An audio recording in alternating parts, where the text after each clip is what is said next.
Hello and welcome to NBCF at Home. It's great to have you along today. We're continuing today with our final in our series on making room for God.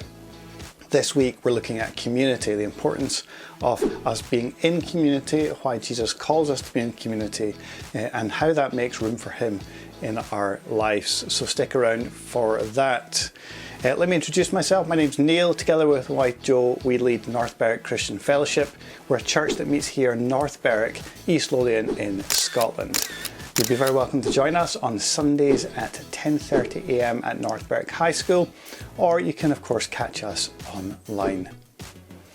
Now, just to let you know, for our online viewers, this will be our final online service for the summer. We take a break during July and the first part of August, but we will return with the schools on the 13th of August here in Scotland. So that's when we will be back with our online services. So please do stay in touch though. If you live at distance, send us an email, let us know your plans for the summer. And if you're around, then do join us on Sundays. We're going to be doing different things over the summer. We're going to be having times where we eat together. We're going to be having times where we share in communion together. We're going to be having times where we pray and we worship together. But the format of our services over the summer will be slightly more informal. And an opportunity for us to be community together over the summer. So if you're around, please do join us.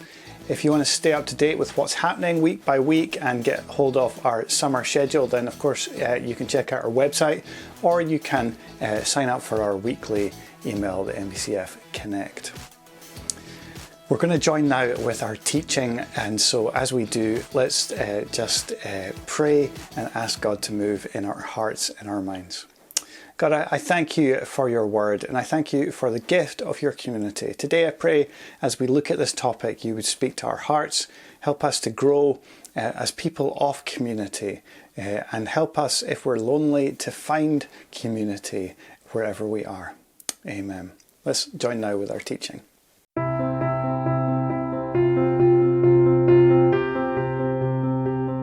Loneliness has been described as an epidemic here in the UK. People are lonelier than ever. We actually have a loneliness minister here in the UK that was set up in 2018. And as it was set up at the time, it was described as one of the greatest threats to public health that we face. And all of that happened in 2018 before a pandemic where people were shut in houses and all the support networks, etc., were stopped. In 2010, a study showed that being lonely led to a shorter lifespan than obesity. It's also been linked to heart disease and a whole host of other chronic conditions. And one study suggested that loneliness was worse than smoking 15 cigarettes a day. So the results of loneliness are serious. In Scotland, a study in 2010 said that 11% of people often felt lonely and 34% sometimes felt lonely. In 2017, it was reported that a third of the population lives on their own. And these are old numbers now, so these numbers will no doubt have increased. And most of you will be aware that within church culture, churches have been in decline since the kind of mid of the last century. There's been a decline in those who attend church regularly. And whilst that's obviously a concern for the church, it's actually been a decline across all forms of community. There's a book that came out in the year 2000 called Bowling Alone, which is this idea that all forms of community, whether it's bowling clubs or churches or whatever forms, are all in decline. We live in a radical age of individualism. Technology has made it possible for us to live in our own little bubbles, surrounded by our technology. We can withdraw to our houses, we can curate the kind of life that we want. We've been trained to kind of customize our lives to fit exactly what we like and need. And it's more common than ever, and particularly this is true in big cities, but true everywhere, that lots of people don't even know their neighbors. Now, the good news today is that God calls us into community. And he says in Psalm 68, verse 6, God sets the lonely in families. So today we're concluding this series we've been looking at, making space for God. How do we make adjustments to our life? How do we structure our lives in such a way that God can move easily in and through us? And today we look at how the call to follow Jesus is a call to be in community. Let's briefly look at some verses in Matthew chapter 4. This is the calling of the disciples. Matthew 4 verse 18. As Jesus was walking beside the Sea of Galilee, he saw two brothers, Simon called Peter and his brother Andrew. They were casting a net into the lake, for they were fishermen. "Come, follow me," Jesus said, "and I will send you out to fish for people." At once they left their nets and followed him. Going on from there, he saw two other brothers, James, son of Zebedee, and his brother John. They were in a boat with their father Zebedee, preparing their nets. Jesus called them, and immediately they left the boat and their father and followed him. So here we have this passage looking at the original calling of Jesus' disciples. And one of the most striking things about the way that Jesus calls people to follow them is that when they were called to follow Jesus, they were immediately invited into a community. Following Jesus and being part of this new community of disciples wasn't an optional extra. There was no following Jesus and going it alone. Jesus gathered around him this group of disciples who lived together, traveled together, grew up together. To follow Jesus was to join community. Being part of community wasn't something extra you decided to do. To actually follow Jesus was to automatically be joined into community. And sometimes the idea of being in community was just too costly for people. Often people say no when Jesus asks them to follow him. And we have those stories in the Gospels. Jesus doesn't hound the people who don't want to be part of his community. He simply extends an invite. For some people, being involved in community was too costly. It would require giving up a little bit too much. But following Jesus means being in community. There's no such thing as a Lone Ranger Christian. Unfortunately, in our kind of individualistic culture, this is a really challenging message. People get to call themselves a follower of Jesus, but then kind of live on their own. This would have been such an alien idea to these early disciples of Jesus. Your faith is not just an individual thing between you and God, but it's also this corporate relationship we share together and with God together. Everywhere the gospel spread, what did it birth? It birthed community. The need to be together is baked into the gospel. Let's look briefly at Acts 2, verse 42. Famous verse, you'll be familiar with it. It says, "They devoted themselves to the apostles' teaching and to fellowship, to the breaking of bread and to prayer." This is the description that we often turn back to when we think about the church and how it was birthed and how it was formed and the kind of things that they did in community. And right in there we have this word that we have in the name of our church, fellowship. It's the Greek word koinonia, and this is the word that we get the word fellowship from. In the New Testament, it's used 20 times to describe different things. And it's a word that means to share together, to participate in, to be on a joint endeavor, to have intimacy and communion. It's about being a partnership, about being in an association with others. I actually think that the word community is quite a good modern translation of the word we sometimes use as fellowship. The CEV translation puts this verse like this: "They spent their time learning from the apostles, and they were like family to each other. They also broke bread and prayed together." I quite like that. But this word fellowship that is in our church name and is at the core of what it means to be community is all about sharing life together, being active in our relationships, not passive, every one of us playing our part. Church isn't something you attend or that gets put on for you. Church is something that we all together participate in.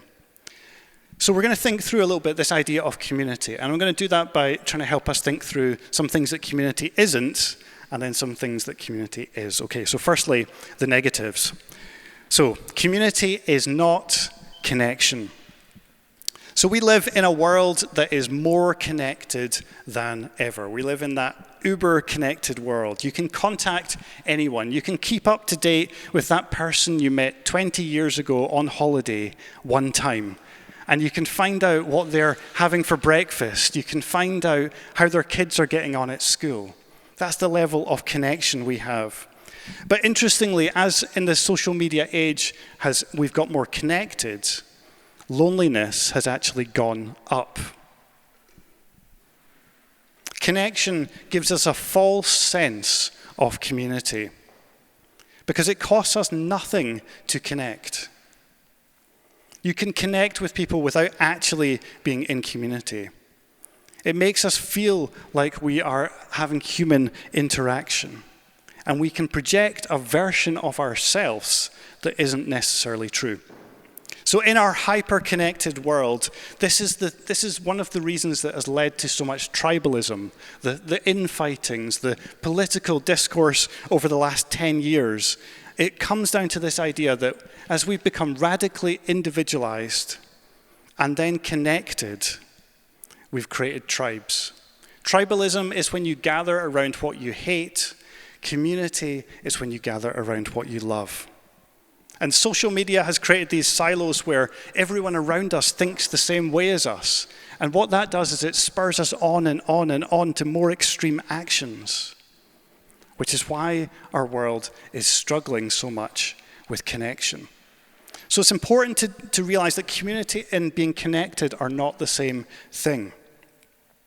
You can attend church, you can be on our email list, you can follow us on social media, but are you in community? Connection is not community. Secondly, community is not chemistry. At the core of community is gathering around, the word community means like common unity, to be gathered around a common purpose. And for us as the church, that common purpose is Jesus. We say a lot, we're a Jesus-centered family. And when you put Jesus at the center, then that by implication means everything else is not at the center of who we are. So in community, you're going to be, a community of Jesus followers is going to be full of people you wouldn't naturally hang out with. And they're sitting next to you right now, but don't look at them. In fact, by putting Jesus at the center, we create diversity. We invite people from different backgrounds, different countries, different races, the poor, the wealthy, the educated, the introverted, the extroverted. And diversity is a good and healthy thing. But what does it do? It creates tension. Community is not the same as chemistry. Chemistry is, when you really hit it off with someone and you think, gosh, we're just going to be natural friends. You find out that you've got lots of things in common. Perhaps you're drawn to their personality type because it reminds you of yourself. Friendships grow out of chemistry. I was catching up with a good friend recently, and we don't see each other all that often, but whenever we catch up, it's like we just, catch up where we left off. We have a lot in common, we share similar values, and we just love being together. But we're friends, we're not community. They're not in my life weekly, they don't get to see the highs and the lows of daily life.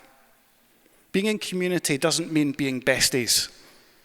However, community is going to be more than chemistry. Now, that doesn't mean I don't hope that anyone ever has chemistry, because we all long to have friends at some level. But we just need to draw that distinction that community is not chemistry. Third one, community is not challenge-free.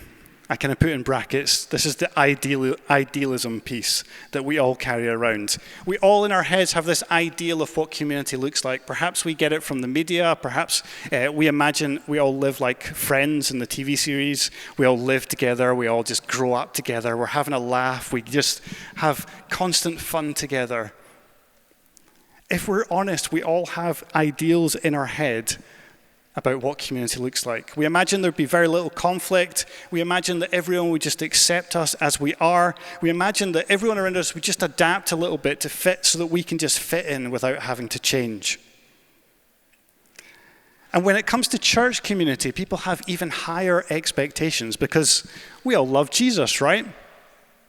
These are people that believe in forgiveness and grace. And so when we come to church community, we sometimes have even higher expectations about what it can give us.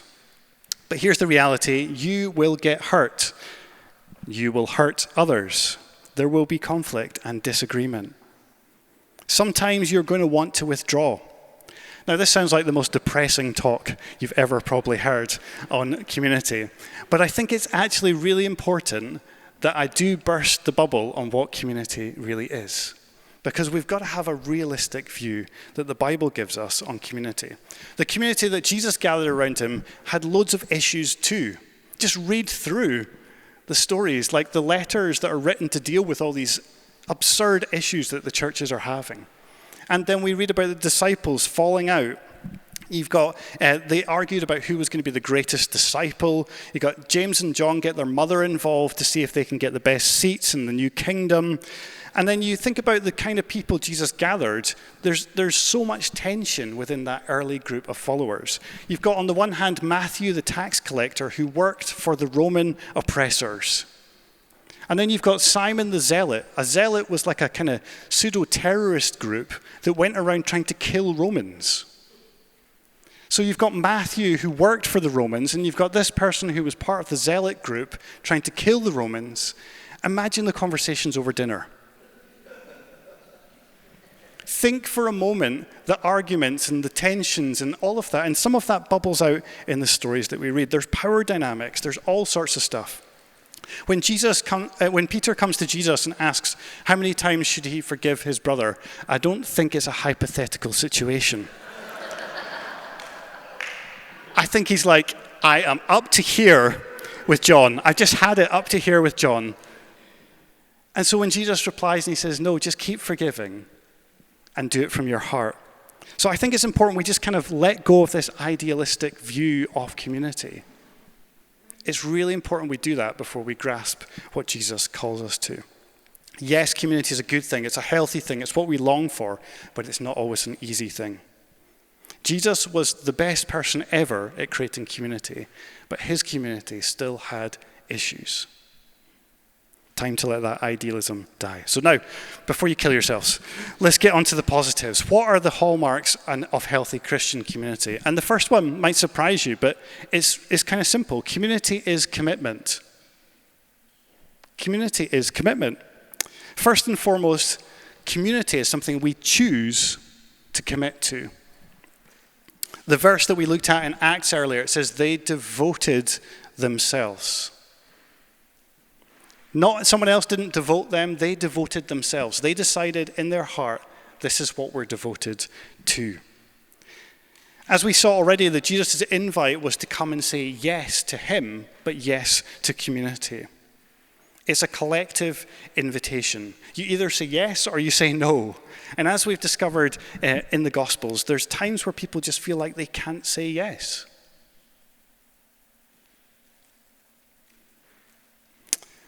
And there's going to be times with community, because it's not easy, there's going to be times where you feel like it and times where you don't. And that's where it comes down to, what have you actually committed to? Who are the people you've agreed to walk alongside? It's a staggering thought, but Jesus, the Son of God, chose to live in community himself. He was not a lone ranger. He chose to gather a group of men around him. And we get glimpses of this where he calls the disciples in the Garden of Gethsemane and he says, come and pray for me.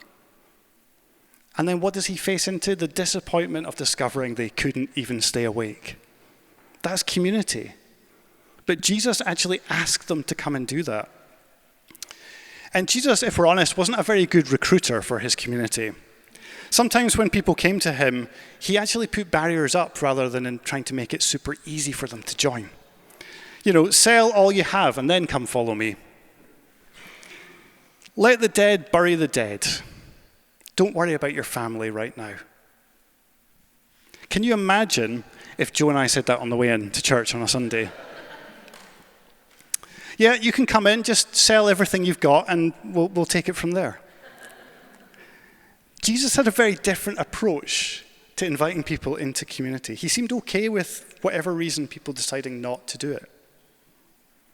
And in the same way that we have kind of marriage vows, where we say things like in sickness and in health, richer and poorer. You know, Malcolm's here. Malcolm married Joe and I in the Blarnell Parish Church. And we said those vows. We made those commitments in front of community and in front of God.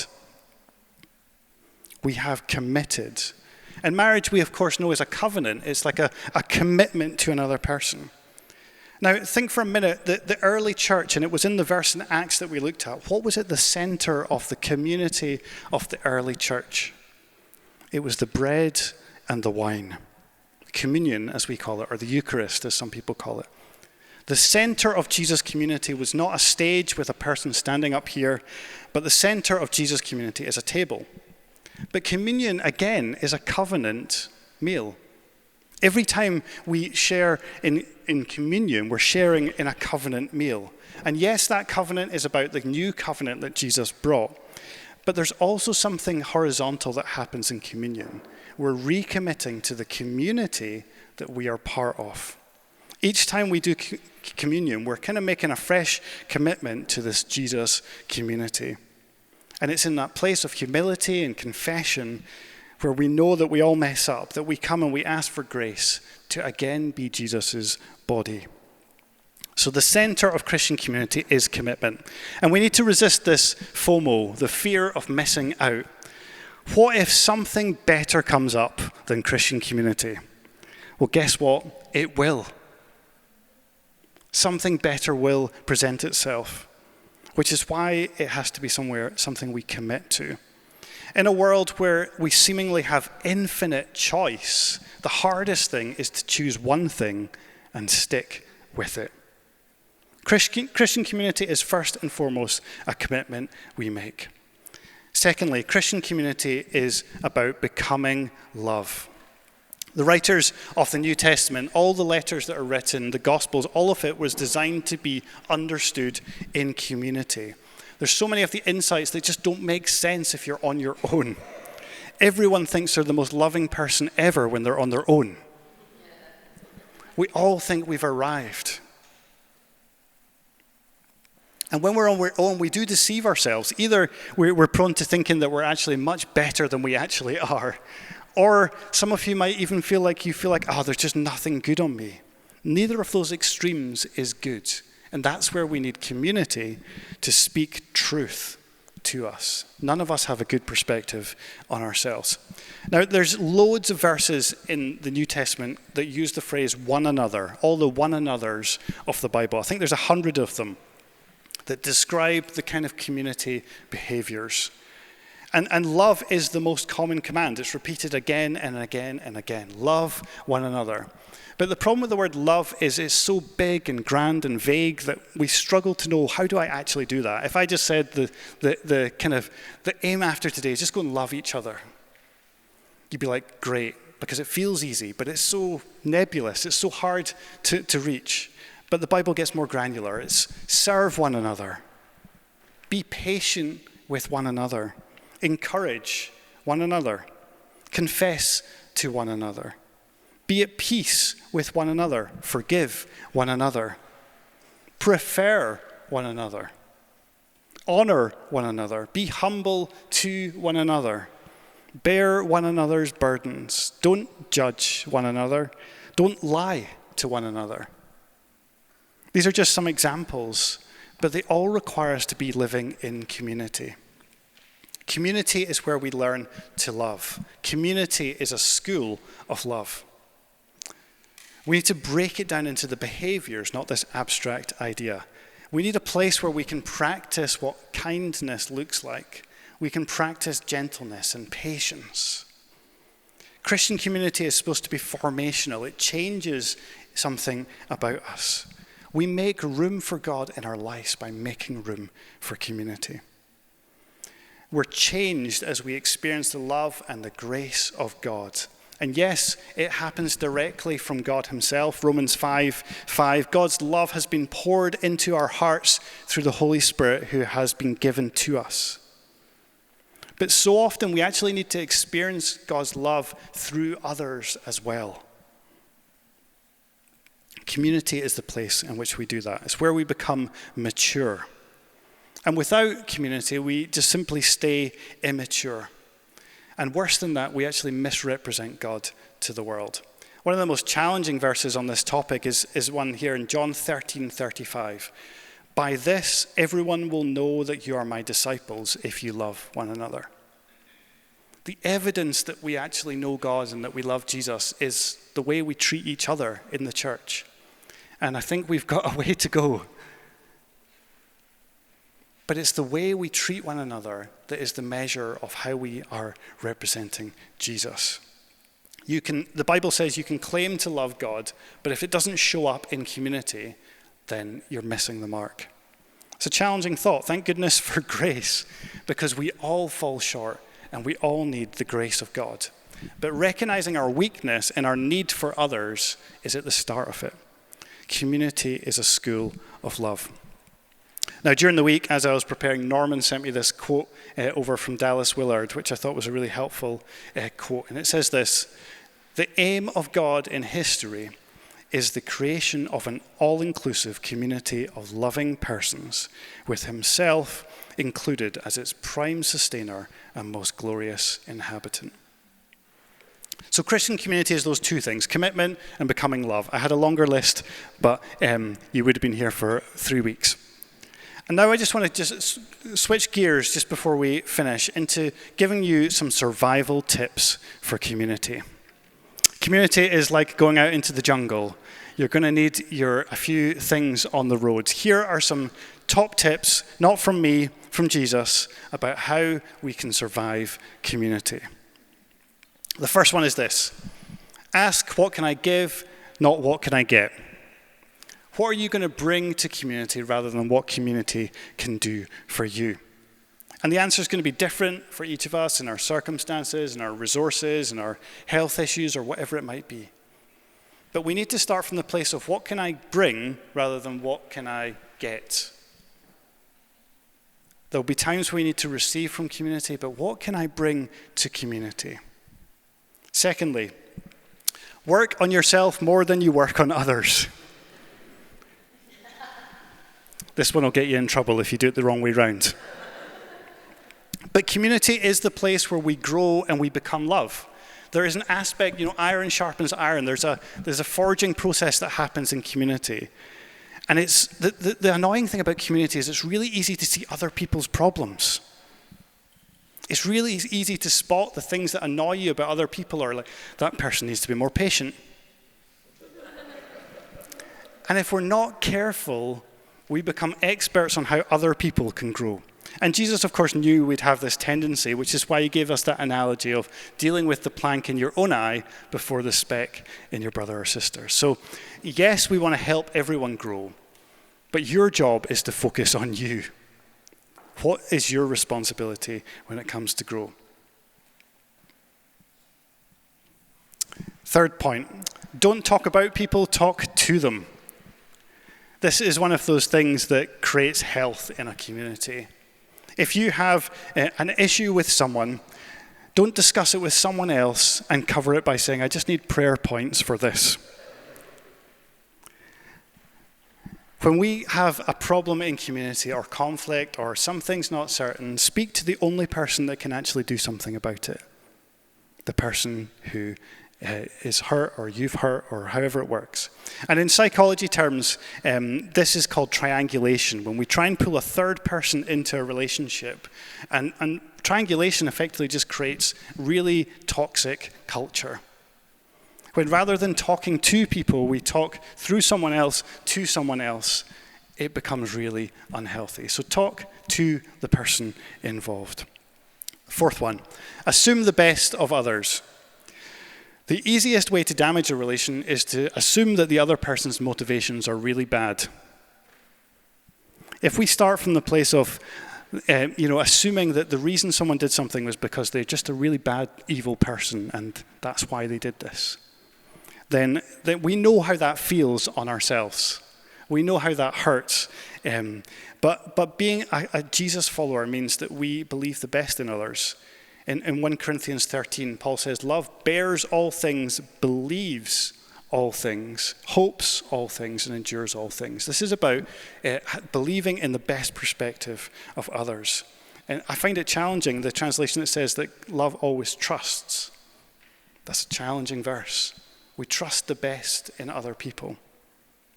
So if you have a moment of friction, assume the best. If it's a small thing, not everything needs to become a conflict.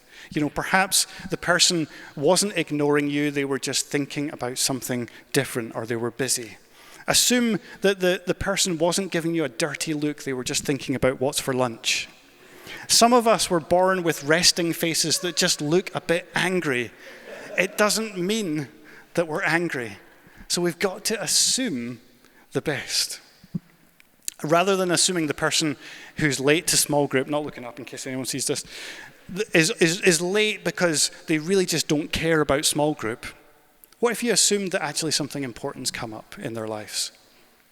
Give people the benefit of the doubt. And then finally, when you want to withdraw, lean in. When you feel like this is too hard, that's the time to go further in. The times that you need community the most are usually the times where you feel like you don't want community right now. The times where you feel like this hurts too much. There's confusion, there's hurt, there's overwhelm, I'm unsettled. They're the times to double down on community.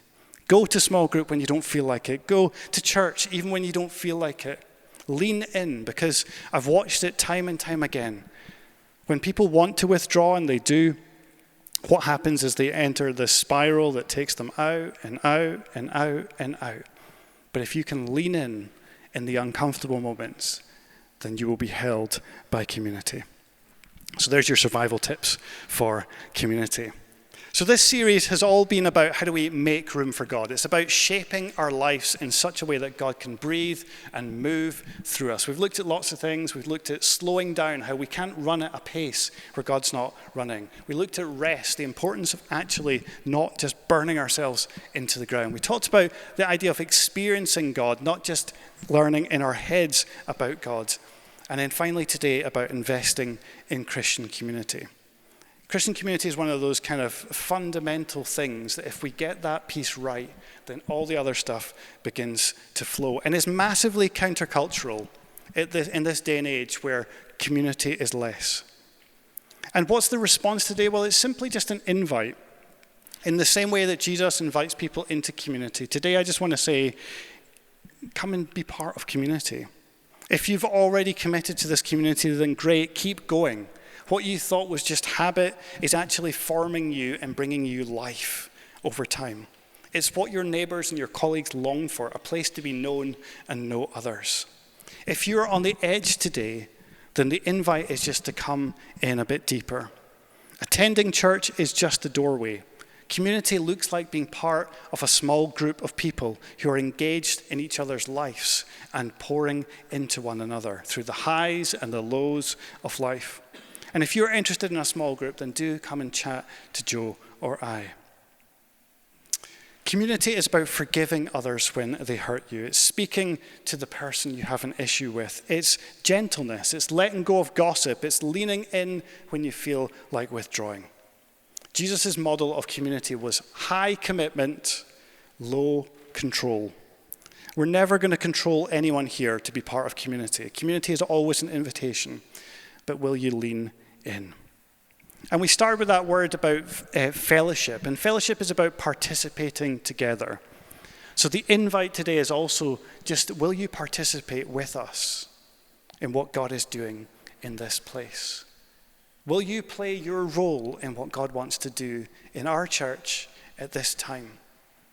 Will you put your hand to the shovel and do what needs to be done to make church community happen? My prayer through all these talks has just been that we do make room for God in our lives. And so I just want to finish by just praying for that, just that we would make room for God to move in our lives. If the band want to come up as I conclude in prayer. God, I thank you that you're at work in this place, and I thank you that you're at work in each of our lives. Today we've learning about community, and we know that sometimes it can be hard. And God, where we've been hurt in community, I pray that you would bring your gentle, soothing, healing touch. And where we are on the edges, God, I pray you'd invite us in. And God, I pray that we would be known for our love in this place. That people would say, North Berwick Christian Fellowship, that's a place that loves one another, that cares for one another. That's a kind place, a welcoming place. God, I pray that that would be the hallmark of our community. Amen. Well, thank you so much for joining us for today's service. It's been great to have you with us. Just a reminder, this is our last of these services until the 13th of August. We take a break over the summer just to create a rhythm of rest. Hopefully you can do that over the summer as well. And we just pray that you have an incredible summer if we don't hear from you before then. And we bless you. Get in touch on email and we hope to see you soon. Bye.